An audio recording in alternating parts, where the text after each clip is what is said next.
We got to start with Patterson. There's no one else we need to talk about more than currently right now. Yep. And I think that's probably the best to just get him out of the way at the start. I currently have him inside my top 12 with the Calvin Ridley news at running back.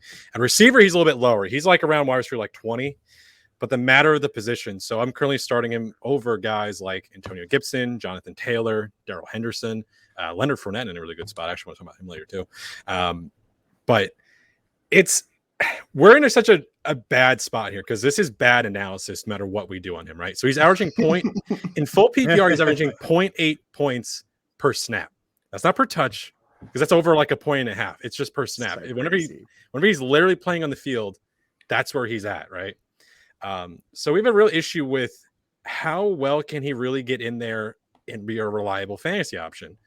Well, so far last week I ranked him in the 30s and he just blows it away with the 3 scores. If he scores once or twice, he's probably inside the top 20. Oh yeah. No matter what this week. Yeah. But we're to this point now where it's, they're still not they don't even use him for the last 2 drives of that game. So we're still at a weird spot, but we're no longer able to, I think, even like say that for at least this weird London game, which is a 9:30 start on Sunday, which is annoying as well.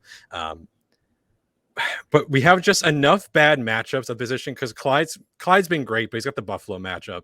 And I don't like Taylor against Baltimore because he needed to show up against Miami. It's a problem. We're at this point now. It's like, who would you rather even rank over the guy when he's just getting you fantasy points, which is all we really care about? So I think he's a great start, but he's also probably going to be a bench result because it's really just his range of outcomes is so dramatic that no matter what you say about him, we have no idea what's going to happen. Yeah. So he's still a great start because he's a running back. Receiver, it's a different story. This is strictly to what your settings are for your league. If he's able to be played at running back, awesome. If he's only a receiver, then there's a bunch of guys, he drops like a whole tier down. He would just be a solid start at receiver. Then he's a great start at running back. For Patterson, for me, I agree with you, Matt. He's a great start. And the reasoning, you hit the nail on the head. It's just because it's what he's been doing. And now that Ridley's out, how are you going to downgrade him with Ridley out? He's a great start for me as well. Josh, where are you going for Patterson? Yeah, if Ridley wasn't out, I'm probably leaning towards the solid start for Patterson. But with Ridley out, it's a great start. John-Luke, we've got 3 great starts. Where are you putting Patterson? I'm going to put him in a solid start.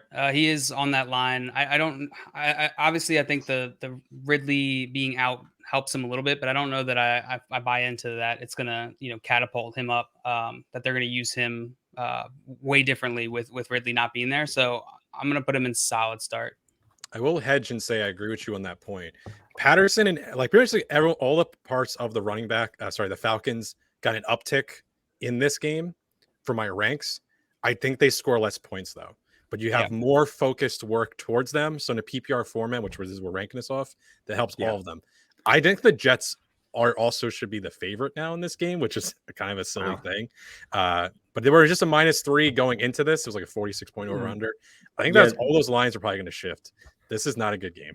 So the line opened at -4 for the Falcons. It's now at like -3, -2.5 ish. Yeah. So it is adjusted a little bit. And to that point, real fast, maybe it's not that Ridley is. Cordarrelle Patterson's going to take all those Ridley targets.